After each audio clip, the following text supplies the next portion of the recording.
प्रशासन नाकाम नहीं को रात्रि में नहीं नहाना चाहिए संगम में। उन्होंने रात्रि में स्नान किया। बहुत बड़ी बड़ी होती है तो 30 लोग ही इसमें मरे हैं।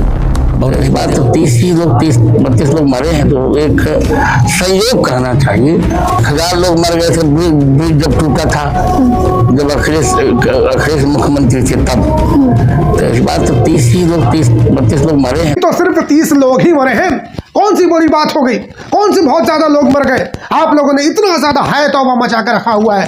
वैसे भी जो भी लोग प्रयागराज में महाकुंभ के दौरान मरे हैं वो लोग दरअसल मरे नहीं हैं, बल्कि उन सबको मोक्ष की प्राप्ति हुई है। उन सभी लोगों को स्वर्ग की प्राप्ति हुई है। वो लोग बहुत ही ज्यादा भाग्यशाली थे जिनकी मृत्यु प्रयागराज में महाकुंभ के दौरान हुई है।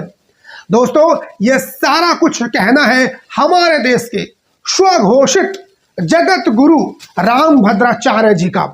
दोस्तों, हमारे हिंदू धर्म में यह कहा जाता है कि अगर आपने अपने पिछले जन्म में कोई भी बुरे कर्म किए होंगे तो उसकी सजा आपको इस जन्म में जरूर भुगतनी पड़ेगी। तो यह बात बिल्कुल रामभद्राचार्य के ऊपर एकदम सटीक मालूम होती है।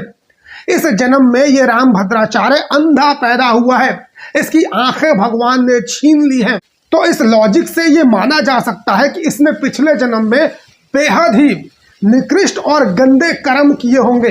हो सकता है पिछले जन्म में ये बलात्कारी रहा होगा, या फिर हो सकता है इसने अपनी आंखों से बलात्कार होते हुए देखा होगा और उसके ऊपर कोई भी कार्य नहीं किया होगा, जिसके वजह से भगवान ने इस जन्म में इसको अंधा बनाया है, इसकी दोनों आंखें छीन ली है। लेकिन इतना सब होने के बावजूद ये भैंसे का बच्चा अपनी हरकतों से बाज नहीं आ रहा है। इस जन्म में भी लगातार पाप पे पाप किया जा रहा है, झूठ पे झूठ बोले जा रहा है। जातिवादी मानसिकता से यह व्यक्ति ग्रसित है, सांप्रदायिकता फैलाने का यह काम करता है। दोस्तों, महाकुंभ के दौरान इतने ज्यादा लोगों की मृत्यु हो गई। सरकारी आंकड़ों के मुताबिक 30 से 40 लोगों की मृत्यु इस महाकुंभ में भगदड़ के दौरान हुई। लेकिन उस बात को भी ये कहता है कि ये कोई बहुत ज्यादा मौत का आंकड़ा नहीं है। महज 30 लोग मरे हैं। इसके लिए 30 लोग मरना कोई बड़ी बात नहीं है। हाँ, 70, 80, 100, 200 लोग मरते तब इसके लिए बड़ी बात होती। इसने सरकार को बचाने के लिए इतना तक कि नीचे गिर गया है कि इसने कहा है कि व्यवस्था बिल्कुल भी खराब नहीं थी। ये तो वो लोग थे जो ब्रह्म मुहूर्त में नहाना चाह रहे थे, उनकी गलती है, उनका सारा दोष है। अपने दोष के, अपनी गलती की वजह से उन सभी लोगों की मृत्यु हो गई। इसमें योगी आदित्यनाथ की कोई गलती नहीं है, इसमें सरकार की कोई गलती नहीं है, इसमें प्रशासन की कोई गलती नहीं है। इस बात तो 32 लोग मरे हैं तो एक संयोग कहना चाहिए। 1000 लोग मर गए थे ब्रिज जब टूटा था, जब अखिलेश मुख्यमंत्री थे तब। तो इस बात तो 32 लोग मरे हैं तो एक संयोग कहना चाहिए और शासन की विफलता नहीं थी।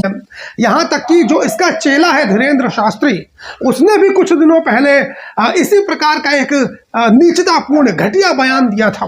सरकार को बचाने के लिए उसने यहाँ तक कहा था कि जो भी लोग प्रयागराज में मरे हैं उनकी मृत्यु नहीं हुई है, बल्कि उनको मोक्ष की प्राप्ति हुई है। महाप्रयाग है, मृत्यु सबकी आनी है, एक दिन मरना सबको है, पर कोई गंगा के किनारे मरेगा तो वो मरेगा नहीं, मोक्ष पाएगा। तो तमाम इस तरह के फर्जी बाबा अब सामने आ रहे हैं, तमाम इस तरह के ढोंगी बाबा अब सामने आ रहे हैं और भगवा वस्त्र धारण करके सरकार को बचाने के लिए झूठ पे झूठ, झूठ पे झूठ बोलने का काम कर रहे हैं। और ये रामभद्राचार्य तो एकदम ही घटिया मानसिकता वाला व्यक्ति है। इसने ना सिर्फ लोगों की मौत का मजाक उड़ाया है, बल्कि सरकार को बचाने के लिए ये इतना ज्यादा नीचे गिर गया कि इसने अखिलेश यादव के शासनकाल में जो रेलवे स्टेशन के ऊपर महाकुंभ के दौरान भगदड़ हुई थी, उसमें इसने बताया कि हजारों लोगों की मौत हुई थी। जबकि दोस्तों, आप सभी लोग जानते हैं कि अखिलेश यादव के शासनकाल में जो महाकुंभ का आयोजन किया गया था उसमें किसी एक व्यक्ति तक को खरोच तक नहीं आई थी। दोस्तों, जो भी घटना घटित हुई थी वो रेलवे स्टेशन के ऊपर घटना घटित हुई थी। रेलवे, आप सभी लोग जानते हैं, केंद्र सरकार के अंडर में आता है। रेलवे स्टेशन के ऊपर कोई भी घटना घटित हो जाती है तो वो केंद्र सरकार की जिम्मेदारी होती है। आप सभी लोग देखते होंगे कहीं पर रेल दुर्घटना हो जाती है तो सवाल सीधे जो रेलवे मंत्रालय होता है उससे किए जाते हैं, रेलवे जो मंत्री होता है उससे किए जाते हैं। लेकिन इस राम भद्राचार्य ने सीधे अखिलेश यादव की सरकार के ऊपर सवाल खड़े कर दिए। उसमें भी इसने तथ्यों को तोड़ मरोड़ के पेश करने का काम किया। उस दौरान भी भगदड़ के अंदर जो रेलवे स्टेशन के ऊपर पुल टूटने की वजह से हुई थी उसमें 40 लोगों की मृत्यु हुई थी। लेकिन इसके पिताजी योगी आदित्यनाथ से लोग सवाल ना करें, इसके शासनकाल में जो मौतें 30-40 हुई हैं ये छोटा आंकड़ा लगे, इसलिए इसने अखिलेश यादव की सरकार के ऊपर आरोप लगाते हुए कहा कि उनकी सरकार के अंदर तो हजारों लोगों की मृत्यु हुई थी, जबकि रेलवे स्टेशन पे भगदड़ के दौरान 40 लोगों की मृत्यु हुई थी। 40 का आंकड़ा भी दोस्तों बहुत ज्यादा होता है। मेरी नजर में एक एक जान की कीमत बहुत बड़ी है। तथ्यों के साथ किसी प्रकार की छेड़छाड़ नहीं होनी चाहिए। दोस्तों ये राम भद्राचार्य संत नहीं है, बाबा नहीं है, ये स्वघोषित जगत गुरु है। अपने आप को ये जगत गुरु कहता है। पता नहीं कहाँ का ये जगत गुरु है। हमेशा अपने मुंह से जहर उगलने का ही काम करता है। कभी जातिवादी टिप्पणी करता हुआ नजर आता है, कभी सांप्रदायिक भाषण देता हुआ नजर आता है, तो कभी सरकार की चाटुकारिता करता हुआ नजर आता है।